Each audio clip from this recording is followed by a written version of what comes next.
Just logging in to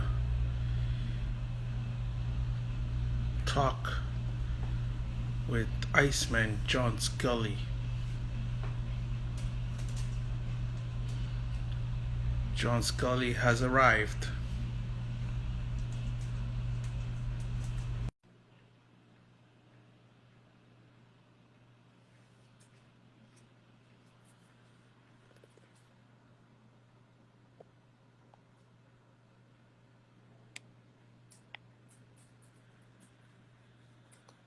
John Scully. Can you hear me? Iceman, yes. All right. How you doing? I'm good. And I know you're doing great. Yeah. Always. So first off, let me congratulate you on a big win. Thank you. Appreciate it. So we have lots to talk about, and the whole world wants to know about Beterbiev, what's next for Beterbiev. He put on a tremendous fight. Yeah. And I think you were right. Right bang on when you talked about Marcus Brown, about his legs, his waistline. Right. I think he overdid it. I think he overdid it a little bit. His waist to an average person at the weigh-in would have been impressive. Like his waist, no exaggeration, looked like a 27-inch waist. he had no waist, and his abs, and it's just a way to prove. People think just because you have abs, you can take a body punch. That's so far from the truth. And James Toney, it's funny, but James Toney is a perfect example. James Toney is coming to fights against killers, heavyweights, Samuel Peter, guys that were twice as strong as him. And he got hit with body shots. And let's be real, he was fat. He had excess weight, and he used to be a middleweight. And he took the punches. He never showed an indication that he was hurt. So I think Marcus, he obviously trained hard for the fight. I mean, Marcus Brown was in tremendous shape, but he, a couple things. I'll tell you the funny story after. But the thing is, I think he lost too much weight, or maybe I think he worked too much on his body, and probably overdid it a little bit, trying to cover all the bases. And sometimes you make a mistake going a little too far, and I think he made a mistake. You know what I think? I think Marcus Brown, I think, let's be fair, I think he came in the best shape of his life. But at the same time, I think Marcus Brown was looking to win by decision somehow, to make it to that 12th round. Oh, yeah. Oh, for sure. I mean, listen, there's certain guys you're not trying to knock out. It'd be pointless. Like I had a guy, I'll give you an example. I had a guy one time who started working with a strength coach. Now, he wasn't a super strong guy to begin with, and he was working on it with a strength coach, and they kept talking about increasing the power and hurting guys. And I said, listen, man, you need to work with a boxing coach. You need to work on your boxing, because you're not a puncher, and you can't make someone a puncher. I don't care how much weight you can lift. It's nonsense. So, he's smart to try to outbox Arthur, because if you tried to punch with him, the fight would have been over much quicker. And, that's what I'm thinking. I'm thinking that that was a mistake, because at times it looked like Brown wanted to exchange, and that was a big mistake, especially against the right. Well, I'm going to tell you a funny story. This is what I was talking about earlier. I went into the dressing room, his dressing room, before the fight. I was the guy to go in and watch him wrap his hands. So I have to watch his hands. So it's a tense thing. Somebody from the other camp is in your dressing room, and they're sitting right there. Like I was literally 2 feet away from him. So it's uncomfortable for him, I'm sure. And I always say the moments in a dressing room before a fight can make or break a fighter. And you can tell a lot about his mental state and fragility or strength or whatever.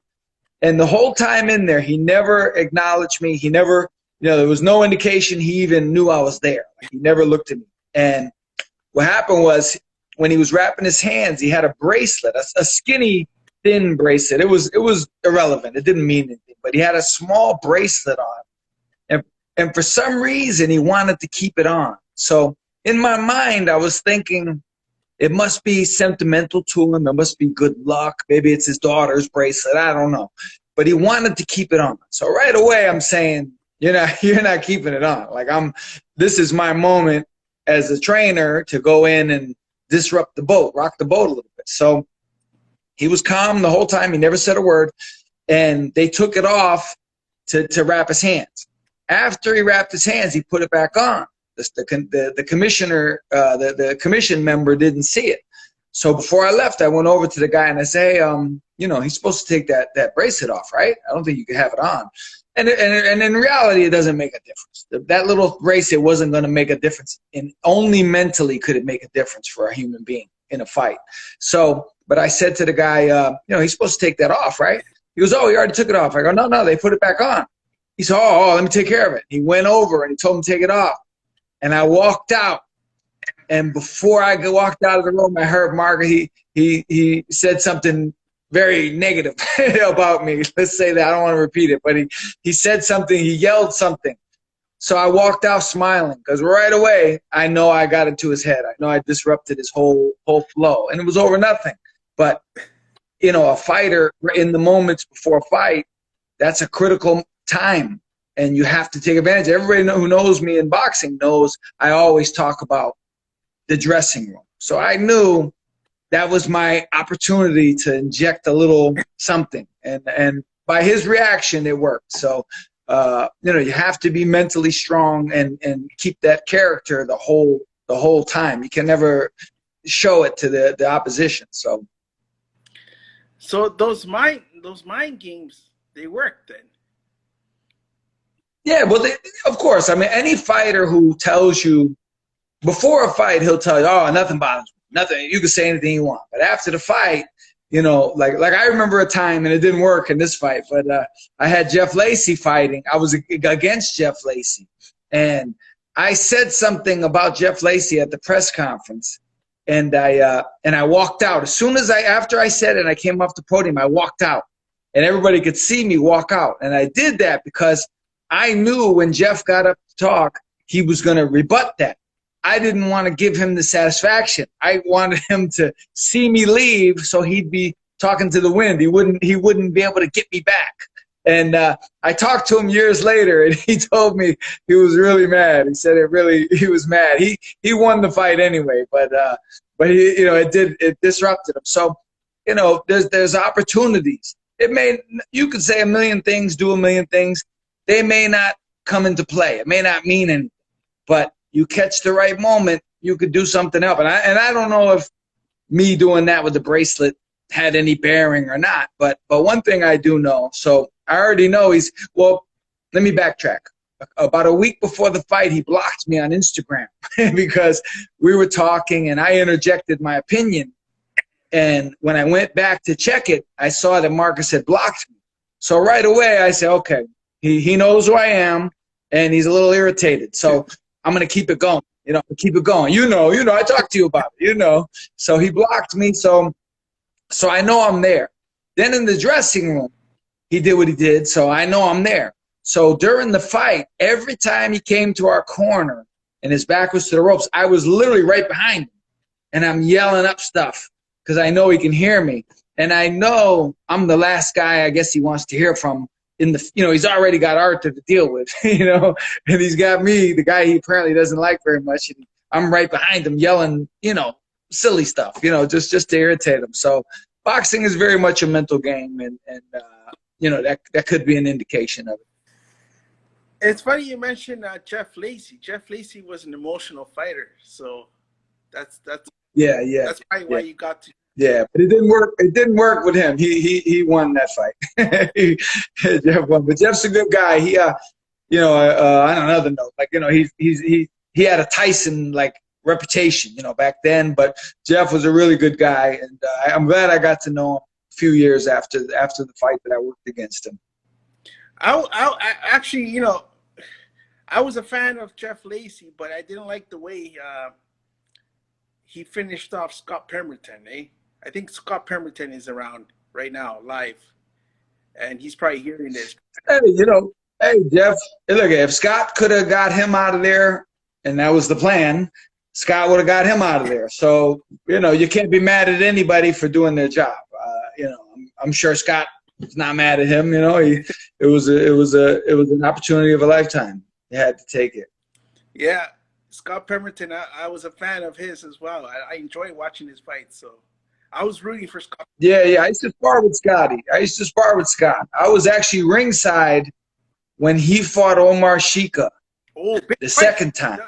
That was a war. Man, listen, that was a war. And I'm watching the fight. I'm there watching the fight. I'm close to the ring. I'm right there. And I'm eye level with the ring. The way it is at Foxwood, you're eye level with the ring. And I remember thinking, I forgot that I was a fighter.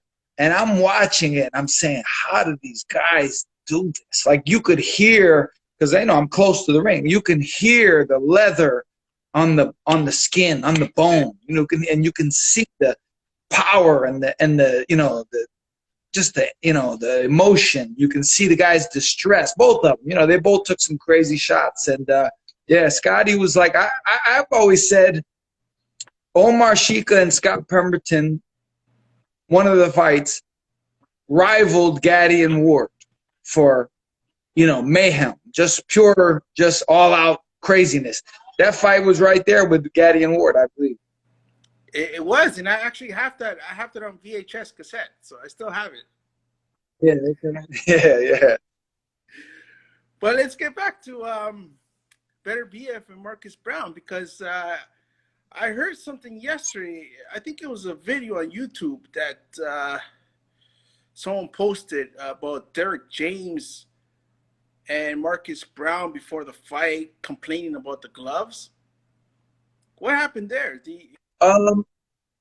No, what I remember, they complained about Arthur's beard. I didn't hear anything about the gloves. They complained about his beard.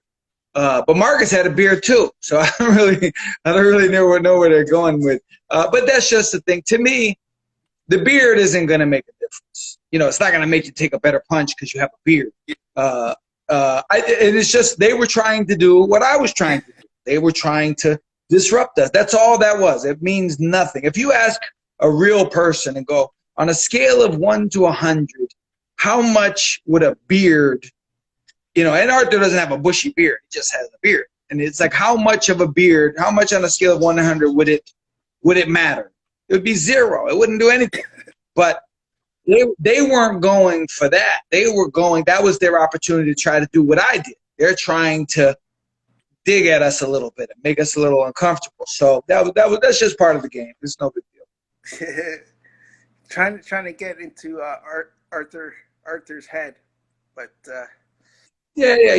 Hey, that's a part of boxing people don't see. It's a lot more than just the actual fight. There's opportunities right up until the bell and during the fight. There's opportunities to sway things. You know, you may do it for nothing. It may not matter, but you might say just the right thing. They may hear just the right thing in the right moment, and all of a sudden they're a little whacked out. You know, so you have to take every opportunity to see what you can find. Yeah, for sure, man. I mean, boxing is more mental than physical. At least that's what I've heard a lot of fighters say.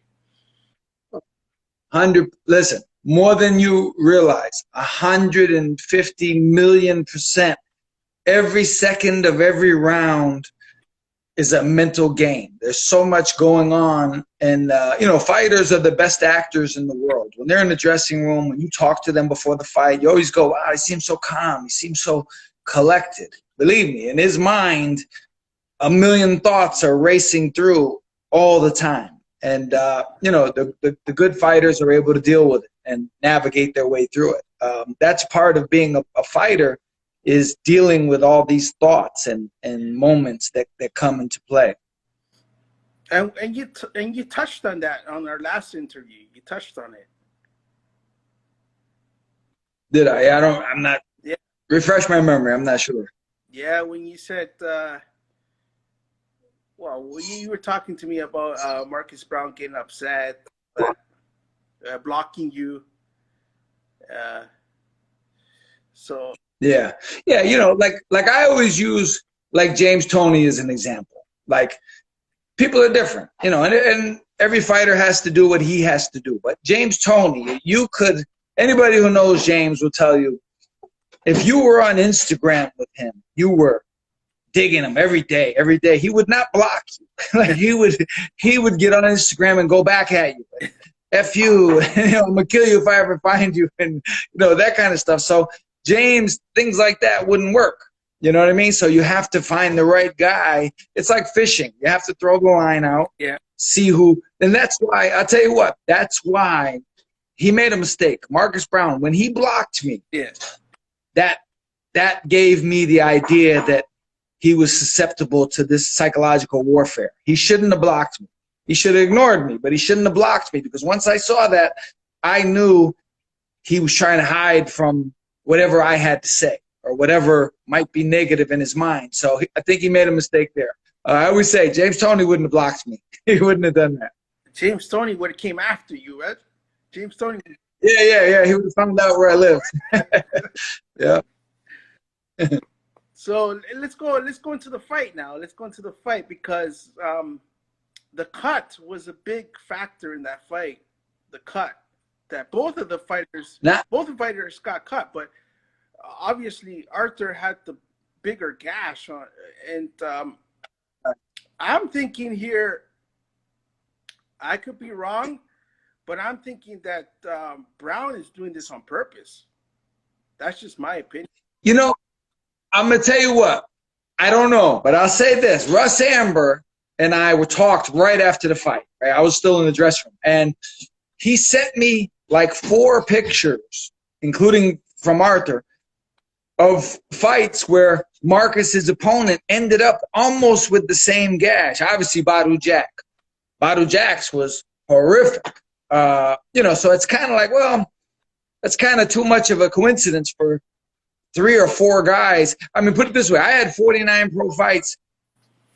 I've never had a cut through my head, and I only received a headbutt maybe once or twice in my whole career.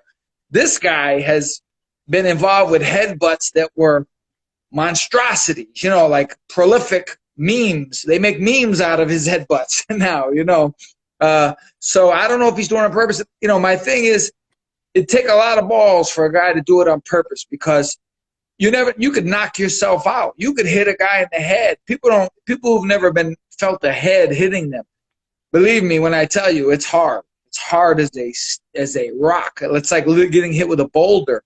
So you're always going to run the risk of maybe cutting yourself. You're trying to cut the other guy, but you end up cutting yourself. So I don't know if he does it on purpose or it's just his style with the southpaw, but obviously something is there, because it's happened. It's never happened to me in my life, and it's happened to him like 4 times. So it is what it is. Well, let me put it this way. Brown's not the first guy to do this in more than one fight. He's done it so many times now. And everyone knows that Evander Holyfield was intentionally headbutting. But you know what? If you pay attention to the fight, here's the crazy thing. If he did it on purpose, which I don't know, I'm not saying it. I'm not saying that at all. I'm just saying whatever happened, Arthur got better because of it. Like he didn't. Like you could cut Arthur worse with a switchblade. It's not going to take from his goal. If anything, that fight and that situation clearly illustrated Arthur's mentality. Like that did not slow him down. They would have went 100 rounds like that. And if you said, do you want to keep going? He was going to keep going. There was no chance he was going to stop. Getting cut and having blood pouring into your eyes is just what you do in his mind. So he's literally like the Terminator. He's got a mentality that you cannot, manufacture. You have to either have that or you don't. And any idea that Arthur doesn't have that was proven wrong this past weekend. Well, you said it. Arthur, I think, is a Terminator. He came on stronger after that cut. He didn't lose focus, right? Yeah, yeah, yeah. Well, I noticed watching him fight, and even in the gym and different things, and things like that intrigue him. Things like that are like fuel to him.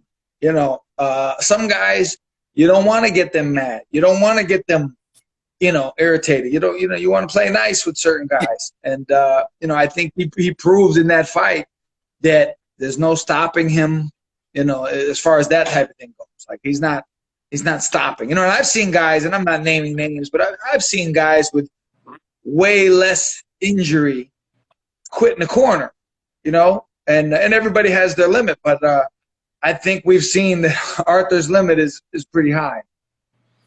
And I think that's the reason why everyone's impressed. Everyone's like, excited to see Beterbiev again. They want to see more of Beterbiev. Right. Because like you said, there's some fighters that they can't go through that. They quit somehow. Yeah. I myself don't want to mention names, but I can think of a few. Yeah. Well, here's the thing that I thought right after the fight. We obviously didn't want Arthur to be cut. We don't want that to happen. But it was actually good for his career because people got to see what type of man we're dealing with here. You're almost like one guy was texting me and he goes, "That man is the Terminator." A friend of mine texted me and he said it in such a serious way. I had to laugh. He goes, "Arthur is the closest thing to being a non-human that a human being could be." And it's just funny that people got to see that because there's no quit in him. His mentality is, when I always talk about mentality, and Arthur is the epitome of what I've always talked about. And he's that guy. You're not stopping him, you're not slowing down. Something happens and it's just something to deal with. It's not something it's not something like to slow you down. That's something to just overcome and keep going. And he proved that. So I think in hindsight, for a lot of people, seeing Arthur do that is going to he's going to be must-see TV. People are definitely, you're not going to watch that fight and say to yourself, I don't want to see him anymore. You're going to, the way he finished the show and, everything, his speed, his power, his speed once he got his hands going. And, the way he was relentless, the way he finished it. I mean, he's must-see TV now. Speaking of this cut, were you worried that Russ Amber wasn't in your corner? To be honest, when it happened, I thought they were going to stop it right there, like literally on the spot. I thought the fight was over for sure. Every round, I said, on the one hand, in the beginning, I was like, man, how can they let this go? Like I've seen fights stopped on way worse cuts, and I'm like, how are they going to let this go? And let's give credit to the referee. He was an extremely good, and I was told ahead of time he was an extremely good referee, very, very hands-on and very in tune with the fight game. A lot of referees would have stopped that fight. Yeah. He knew what he was dealing with. I think that referee is a great referee. He's the kind of guy, because I've always said, you see a guy cut, and a cut 10% of what Arthur had, and they stop the fight. And I'm like, man, listen, this is what we do. We're fighting. We get cut. You can't stop a fight on us because we got cut. We're supposed to get cut. That's what we do. You're going to get cut. And so I think all credit goes to the referee in that regard. I'm extremely glad he let the fight go. He proved himself as a very good referee in my eyes. And after that cut, Arthur came on stronger, and yeah, and I can see more of his boxing skills come out. Like you mentioned this before in our last interview, saying that Arthur's not just a puncher; he's a right, of course. And I can see it. I can see it in his fight. You remember his fight with Callum Johnson in Chicago, I think it was a few years ago, and he boxed Callum. Callum was strong like Arthur, and Arthur boxed him, and I think people were shocked. And that was one of the fights that made me say what I said to you. But he definitely, Arthur is very well-rounded. I think if people thought he was just the boogeyman, I think the other night showed otherwise, because, and Mark Ramsey who's his head coach. Mark Ramsey was adamant during the camp about Arthur setting his shots up in boxing, and Arthur followed that plan to a T. I mean, it was masterful. He boxed. A lot of people wouldn't have thought he could have outboxed Marcus Brown. They see Marcus Brown flashy and fast and moving, and theoretically, subconsciously, you think, oh, he can never outbox that guy. But Arthur's a professional boxer. That's what he does. And he's not just face first, letting his hands go, like a lot of people have a misconception about him. So, yeah, I think this fight was excellent for him in many, many ways, and that was definitely one of them. I think the key was the body.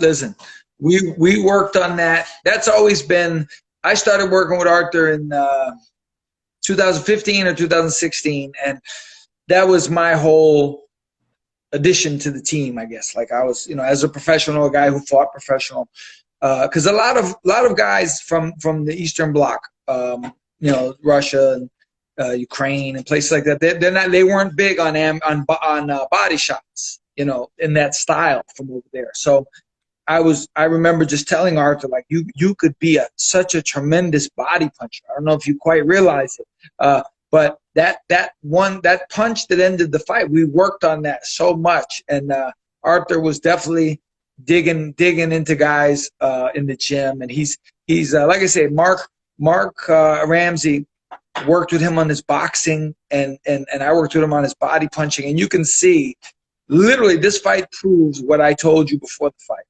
Anyone who thinks Arthur Beterbiev is just a face-first slugger either is very ignorant to the game, or they just never really bothered to pay attention. They don't know what they're looking at. But this fight, I think, proved and showed, clearly highlighted what Arthur, Arthur has skills. If you don't see his skills, you need to pay more attention. I think, I think there's still a few guys out there that need to get their eyes checked, because I heard a few guys after the fight saying Arthur's a robot. Yeah. Those people are morons. I mean, let's be real. Those people are morons. And that's the problem with the internet. The internet has given everyone a voice. And because most people are like behind screen names, everybody's kind of equal. Like, you don't know if you're talking to Buddy McGirt or, your neighbor down the street who never even been in a boxing gym before. You don't know who you're talking to, but they all have the same platform. So you have to decipher who's who. You know what I mean? Who knows what they're talking about, who doesn't. And a lot of people, they get the same platform. They get a message board. Everybody's on that message board. They're all talking, putting their input. And, like I had a guy say today on, I think it was Instagram, and he said something like, he won't respect Arthur if he fights Canelo, because it'll be just for the money. And I'm going, I don't even want to know who you are. Like, I don't even want to ask you who you are and where you came up with that, because it's just too stupid to even comment on. So you have to decipher who you're talking to. Well, there's sure a lot of like Roger Mayweather would say, there's sure a lot of guys out there that don't know shit about boxing. Yeah. But everybody's got the voice now. So after such a great performance by Arthur, I think maybe a lot of these top guys might try to avoid him, though. What do you think? Or you think they're willing to get? They've been avoiding him already. They've been avoiding him already. Guys. I mean, I'll tell you what. We had some solid sparring partners, but it's been difficult getting sparring. Guys don't even want to spar. So and there's not as many guys as there were years ago, whatever it is. But it is what it is. I mean, he's in a unbelievable position now, and at light heavyweight, obviously, if you want to make a name for yourself, if you want to be that guy, you're going to have to fight Arthur. Beating Bivol is not going to do that. Beating Joe Smith is not going to do that. No disrespect to them whatsoever. They're good fighters and everything. But anybody who doesn't think Arthur's that guy right now, they're out of their minds. You mentioned two good names, though. If it's not Canelo, which I mentioned to you the last time around, because I heard talks about Canelo possibly fighting Beterbiev, but if that fight doesn't happen, Bivol or Joe Smith Jr. would be good, though. Yeah. I mean, here's what I think. Joe Smith. I think Joe Smith is the underdog against Arthur, obviously, but he's a very live underdog because he kind of reminds me of Rocky in the first movie. You remember the first movie? He doesn't know it's a show. Like he's there to fight. He believes in himself. You could put him in with Tyson, and he's trying to win. You know, so I respect Joe Smith for that. That being said, that would probably be his downfall, trying to fight with Arthur, because you can be strong, but there's levels to this, and Arthur's at the top of the food chain. There's nobody on the face of the earth at light heavyweight stronger than Arthur Beterbiev. I don't care who you're talking about. There's no one on the face of the earth, in boxing or out of boxing. There's no one.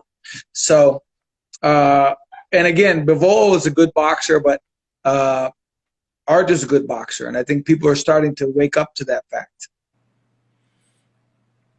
I think all of those fights are good. Hopefully, obviously, the Canelo fight would be the best thing, but yeah, I think all of those fights are good, and hopefully, Beterbiev can get these other guys in the ring with him, and we can see bigger fights next year. Right. Yeah, I mean, I think this fight is the best thing that ever happened to Arthur in his career. This fight this past weekend, because people saw so much from him, and with the blood and everything, it was just and Marcus is a good boxer, and everything combined made for a great performance, kind of like a breakthrough performance in a lot of people's eyes. So if they didn't know who he was before, they know now, and they know a lot more about him. So yeah, the fights with any of those guys. I mean the Canelo fight. If Canelo wants to go to light heavyweight, obviously there's nobody he could fight other than Arthur. He has to fight Arthur. That's a fact.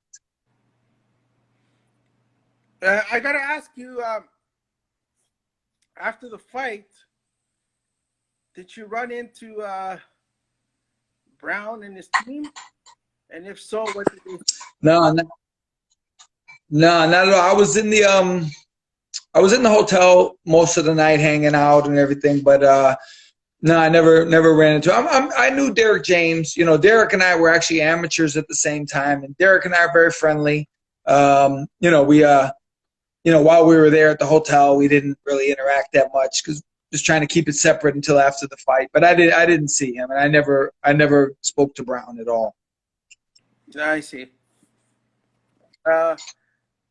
Someone's asking about Benavidez. What's your thoughts on Benavidez? I mean, I like Benavidez, but I can't see anything from him to beat Arthur Beterbiev. I don't even think that's a fight, really, to be honest with you. I think Benavidez, as good as he is, he's probably a bit too small. What do you think? I mean, listen, you're not coming up from 168 and just gonna fight Arthur. Not right away. You got to fight somebody else first. Get acclimated, because the nuclear bombs that he brings is way bigger than anything that Benavidez has ever seen. 168 and 175. That's two different worlds. And people say, oh, it's only 7 pounds. Believe me, it's two different worlds. It's two different situations. 100%.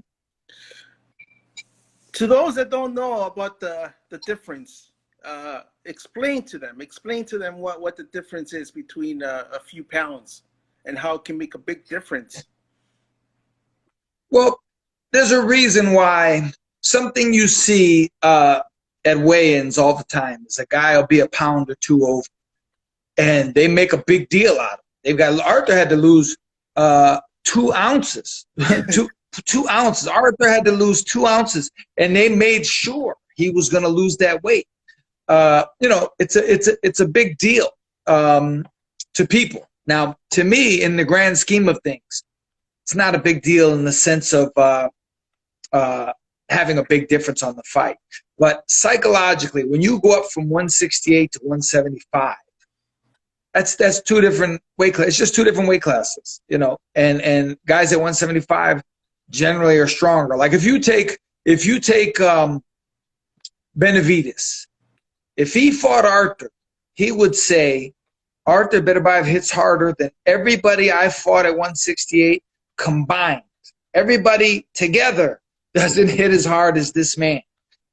So there's a reason for weight classes. You know, if it wasn't a big deal, they wouldn't make the weight class. You know, or they'd make the range bigger. You could go anybody between 160 and 180, but they have to cut it off because they gotta harness that and keep everybody close to each other because these bigger guys, you know, they're bigger, they're stronger, and Arthur's you know, the example of that. I mean, he's anybody who's ever boxed with him, fought or sparred, ask them, and they'll tell you what the difference is.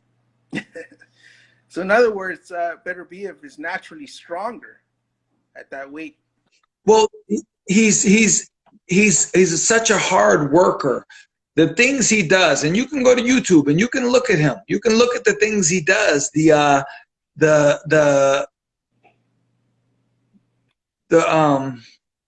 my guy Brett Summers, he just said, not saying Benavidez could win, but he's definitely the bigger guy.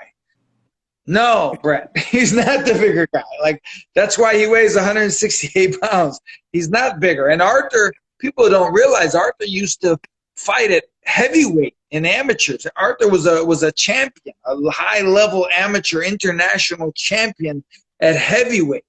And he was stopping guys at heavyweight. Right, Jadon Codrington just said the same thing. Arthur was a heavyweight in the Olympics. And he was stopping guys at heavyweight. Benavidez is not bigger than Arthur. You can, I think Brett made a mistake on that one. But Benavidez, You know. Benavidez, from what I heard, he blows up. He puts on a lot of weight.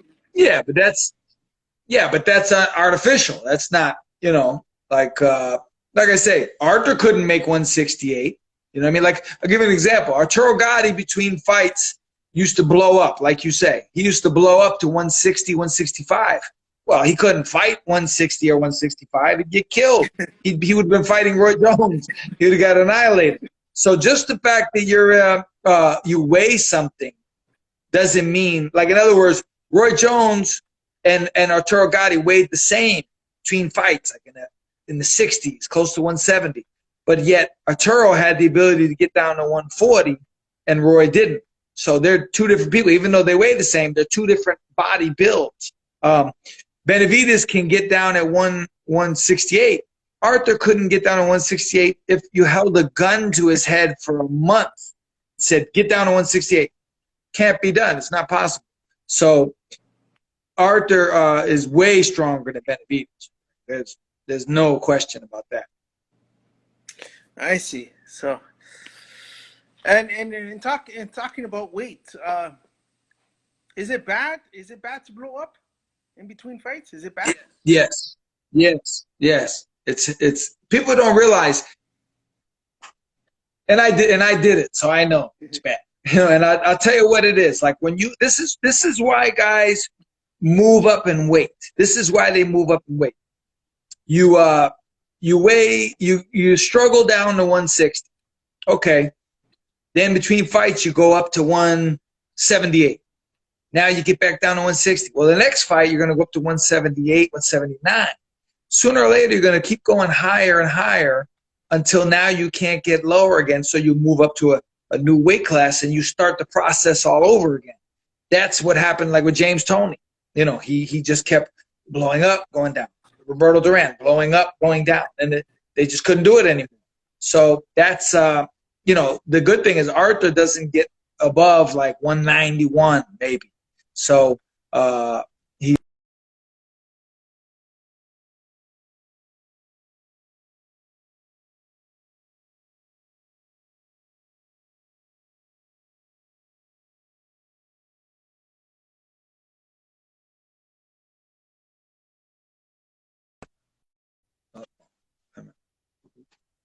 Take the Wi-Fi. Oh, here we go. Hey.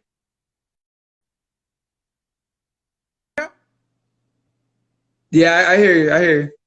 Okay, sorry, I got cut off there. You were saying? All right. You were saying? I was saying, I don't know what you heard, but I was saying the problem is people like Roberto Duran, James Toney, two good examples. They fight at a weight. Between fights, they go up. Then they come back down. And every time they come back down, it's harder and harder and harder until they can't do it anymore. And now, like James Toney used to be 160. Then he fought Vasily Yurov, years later. Imagine if he went back down to 160, how emaciated he would look. So as you get older, you need more weight on you and everything. So, it's not good to just go so high between fights. It's a big mistake.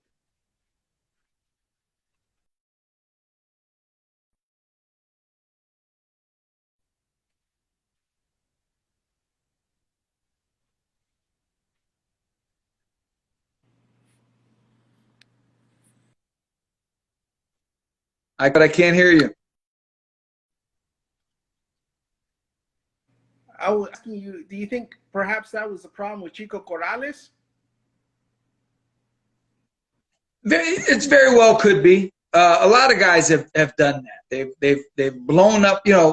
That's why it wasn't a problem for Bernard Hopkins. Bernard Hopkins is famous. He's legendary in the game for how disciplined he was in between fights, like almost maniacal and obsessed with keeping his weight down. And he's the perfect example. So I've always told people, young fighters, let Bernard Hopkins, in that regard, let that be your role model, because he went through. I'll give you an example. I remember brother Nazim. Nazim told me one time. He said we had a good fighter in the camp. They were training, I believe, for the Trinidad fight, and the guy was, he wanted to learn from Bernard and everything. And he said after the camp was over, he said, you know what? If this is what it takes to be champ, I don't even want to be champ. He goes, this guy is crazy. Like he's so disciplined. I don't want to do this for 10 or 12 years. And the guy he lost his desire for the title after that. And you had to bring that example up, eh? Hey, yeah, I love Tito too, but that was, Bernard was able to, the discipline is just off the charts. He might be, from what I know, maybe the most disciplined mindset ever in boxing. So there's guys maybe who are maybe the same as him, but there's nobody. You can't look at a guy and say, oh, he's more disciplined than Bernard. Nobody's been more disciplined than Bernard Hopkins. And speaking of Hopkins, he's not just disciplined, but he's probably one of, if not the best, trash talker. And I think that's what helped him win that fight against Tito. Well, the flag thing obviously was a big, I think that you know what? I'll tell you a funny thing. And you're Puerto Rican, so you understand. Sometimes people, like I was telling you earlier, sometimes you have to find weakness, psychologically, emotionally, physically. You have to find weakness. Now, every Puerto Rican I know is like the flag is sacred, right? And I'm sure, I bet you agree. The Puerto Rican flag is sacred. That's a problem because Bernard knew that. And he knew if he threw that flag down, Tito would go out of his mind. He maybe didn't realize 400 people were going to try and kill him in that moment, and he's going to have to run for his life and climb a fence.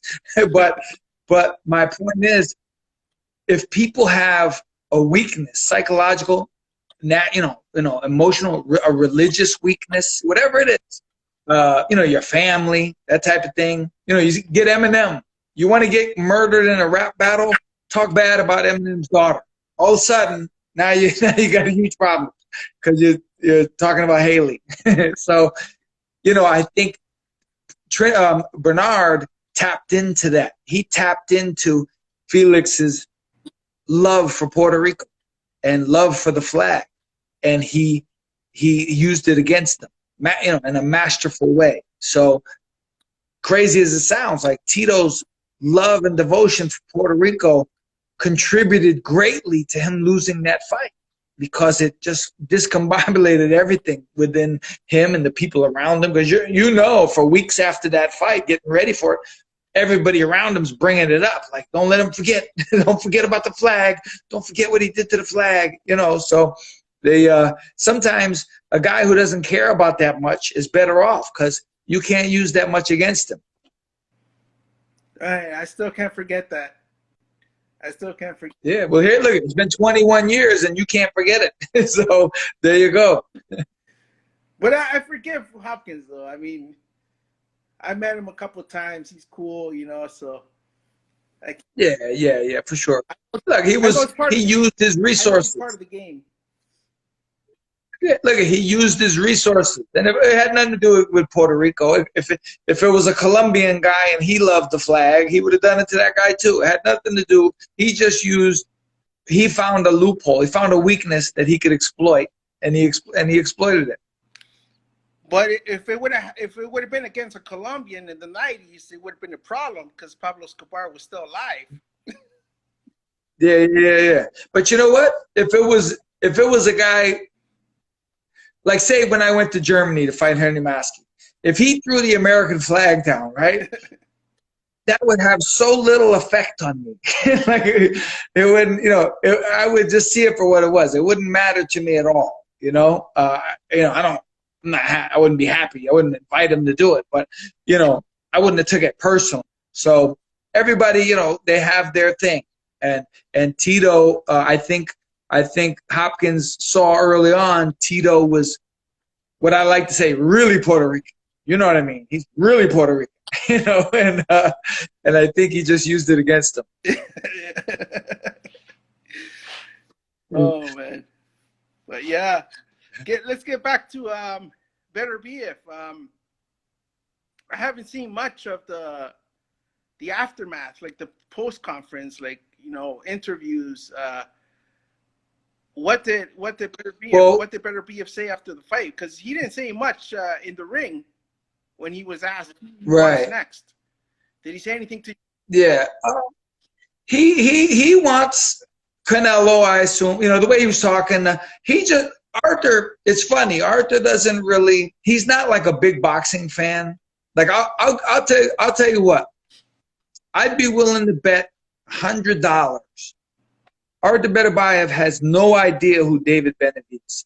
Not a clue. Not a clue. If David Benavidez walked up to Arthur would go, hello. Like, he wouldn't know who he is. He doesn't follow boxing. He doesn't care. You know, he knows who Canelo is now, you know. But he would want Canelo. That's his thing. And he always says, whoever you say I should beat to be the best, that's who I want to beat. And that's Canelo or Bivol right now, I would say. You just said something that I've always questioned. I've always wondered when I've talked to some other fighters, and they say they don't follow the sport, they don't care about other fighters, they don't care, they just want to fight whoever's put in front of them. Why is that? Why is that, do you think? I honestly don't know. You know, well, I know with Arthur, he's extremely family oriented. You know, it's in his faith and his religion, and you know, that's all he's about. And I always remember one day a few years ago, we were in the gym, and Mark Ramsey and we talk about boxing all the time. You know, fighters and Muhammad Ali. We talk about everything. So it's funny. So Arthur goes into the shower, take a shower after the fight, and me and Mark are by the ring talking. And so when Arthur finally comes out, he walks over to us and he hears us talking about boxing, and he goes, "No, I don't talk boxing." And I go home. And he walked right by us and he went home. And he left. He didn't even want to get into the conversation. And you know, some guys they're just not into it. You know, they're not even. Some guys aren't even fans of the sport. You know, they don't know anything about the lineal champion, what Bob Arum's doing with, you know, against PBC. Like, they don't follow any of it. They just fight, and they just happen to be good at it. So what motivates someone like Beterbiev to continue becoming great? And, you know, what motivates him? Because if he doesn't follow boxing, like, what keeps him going? See, he doesn't care. He doesn't care about, you know, Danny Garcia and the fight, you know, other weight classes. He just cares about him. Like, you tell me who I have to beat to be the best, and I'll do that. And then I'll know because you gave me the belt and you told me I was the best. And, you know, he just, he's very simple in that regard. Like you just, if you tell him, hey, to be the best, you got to beat that guy over there. You know, whatever his name is, he doesn't care. Like, he just wants to fight the best possible guy. And that's his mentality. I also noticed that Beterbiev said something about his WBC title. Like, it doesn't really matter to him as much. He just wants to fight. That's all. He wants to be great. He wants to fight. He wants to win. Yeah, I think, you know, as a guy who's not a big boxing fan, like he, you know, he doesn't really know the title belt situation and who's the champ. And, you know, like if you ever asked him, man, this guy's the Intercontinental Champion, he'd be like, oh, what's that? Like I have no idea. I don't even know what that is. Like, he has no clue, you know. So he just wants to be the best, and he'll just do whatever Mark tells him, or, you know, all right, to be the best, to be considered the best, you got to beat this guy. So if it's WBC, WBA, he just wants to know which one puts him at the best, whoever that happens to be. So that's just, he's definitely a different mentality. It's easy to work with him because you don't have to explain a lot of this stuff to him. You know, he doesn't care. You just got to, he'll just be like, all right, who do I have to beat? You just tell me that. And then you tell him that, and then it's good. I have an idea. Jake Paul just fought this weekend, and Jake Paul has his own title. So why not put Arthur Beterbiev against Jake Paul for Jake Paul's title? Yeah, because Arthur doesn't want to go to jail for murder. That's why. So before I let you go, let me ask you, who do you want to see Beterbiev fight next? Joe Smith Jr., Bivol, or Canelo? I mean, for what Arthur's looking for, it's got to be Canelo, because that's going to be the worldwide fight, like in everything. And it's the biggest fight in terms of notoriety, history, money, everything, you know, platform. So I would say that fight. You know, I think Joe Smith would be a guaranteed fight in terms of, because you know Joe Smith is going to come to fight, and he's going to bring it all. Yeah. You know, in a sense, he's going to serve it to Arthur on a platter. Like, he's going to give him the opportunity, and Arthur's going to take advantage of it. But he's not afraid. So for as long as it lasts, it's going to be exciting. But Canelo obviously is the big dog in terms of the money and the attention. And I think, you know, that Arthur would revel in the fact that it was such a big fight. It would be such a big fight, and everybody would be watching. He would love to show himself on that kind of stage. All right. There you have it. Hopefully, you know, hopefully we got Canelo versus Beterbiev next, and not Canelo versus Makabu, because I heard a lot of boxing fans saying they don't want to see no Canelo versus Makabu. So. Right, yeah, I don't know. I'd rather see Canelo and Arthur as well. Iceman, I appreciate your time as always. Yes, sir. Thank you. I appreciate you having me. All right. You're back home. Enjoy. Yes, sir. Yes, sir. Always. We'll be talking soon. All right. I'll see you next time. All right. I'm out. All right. Bye-bye. Thank you.